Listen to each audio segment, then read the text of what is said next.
Now welcome back to the channel. Today I'm going to walk you through the most common node account login problems and how to fix them.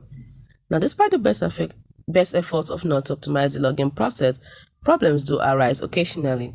So we're going to look at one of them. The first one is, why does the login process now involve a web browser?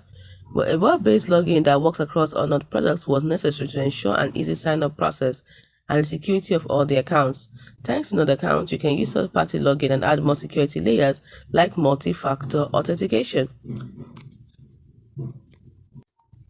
Now, if you need to fix the bad request error, what do you do?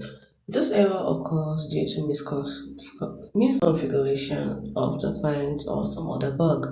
So just try restarting the NordVPN app, it should help.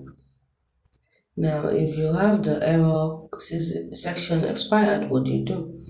If you see this error message, probably means that you're using an old link or a code.